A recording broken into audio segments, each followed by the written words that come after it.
And then the Judgment Day came to the ring. Since they're still together, and I wrote I can't take another promo, and was gonna try to zip it, and then Rey Mysterio and Zelina and Escobar come out and did a promo from the entranceway, and Oh, what the fuck? no. And I realized they're gonna have a 6-man or a 6-person. You didn't see Or Dominic speak on the mic? I couldn't take it. Oh, it was anymore. incredible. You wouldn't have heard anything. You've never heard a reaction like this. He can't get a word out. The fans won't let him speak. It's so loud, the reaction, because everyone took their turn talking. Damian Priest did a really fired up interview in Spanish about Bad Bunny.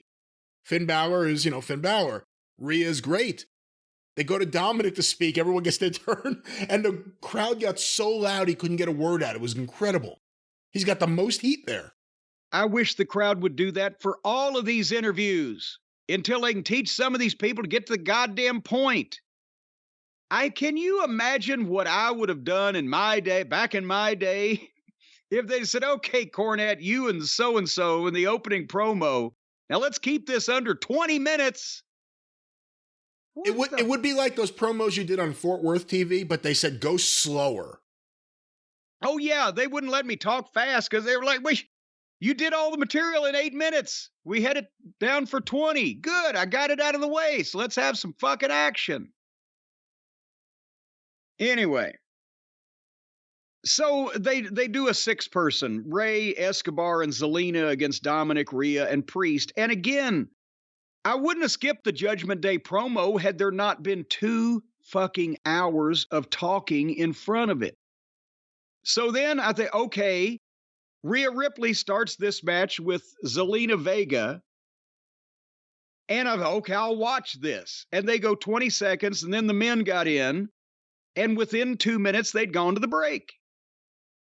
And okay, let's see what happens on the other side. Maybe 3 minutes later, Priest wins with a choke slam over Mysterio because he's going to the other show and they aren't going to cross paths anymore. There's no time. There's more people in the match than they get minutes on the air to do anything. So how do you... And I mean, I'm not saying they need to go 30 or 40 minutes either, like either the self-indulgent bullshit sometimes on AEW or the pay-per-view fiascos. Can't we get something that's just not too hot and not too cold, just right? There's no sense of urgency with anything on the show. And if you think about classic Raw when things were popping off, whether it was the Attitude Era or even before it, or even after it, when there's exciting stuff going on, there's a sense of urgency. There's never any of that on Raw. Oh, and there was controlled panic in the back in those days because you had to be ready and you had to have your shit. You knew things were going to be happening and boom, boom, boom. And everybody was on the game, right? It looked like firefighters going to the gorilla position. Now it's like fucking city council meeting. I'd like my 5 minutes to speak now. And I mean, again, I know the matches don't all have to be 30 minutes, and sometimes it's better that they're not. But if you're not going to show a 7 or 8 minute match, don't put a commercial break in it. You're not hooking anybody with this. The paraplegics and people in an iron lung with no remote control may not change the channel when you go to the commercial, but, a fucking, oh my God, he's fallen down. We'll be back in 4 minutes. That don't keep you. When Dick Beyer, the Destroyer, came to Mid-South Wrestling in '84 because he had trained that Mark Reagan kid, and he came down and did 2 weeks in the territory with him, putting him over every night. The Destroyer, one of the biggest stars in the history of wrestling, at that point, the most famous domestic masked man in the United States.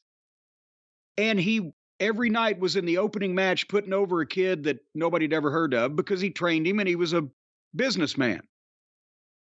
But when he first got there, because at that point, we were having 7 matches on a card, and you didn't want the show to go, bell time 7:30, we need to be out of the building 10 to 10, right? So Dundee goes up to him and says, Dick, just put him over however you want. Let's get about 8 minutes. And Destroyer said, how the fuck can I have a match in 8 minutes?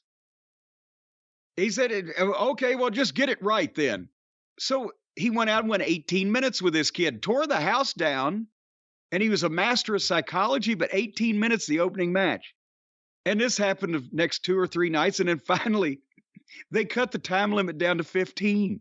So then he'd go 14. I think by the last 2 or 3 days, it was a 10-minute time limit match. But nevertheless, I digressed, didn't I? Somewhat. But you had a point. What were we talking about? You had a point. I had a point, but if I comb my hair right, nobody will notice it.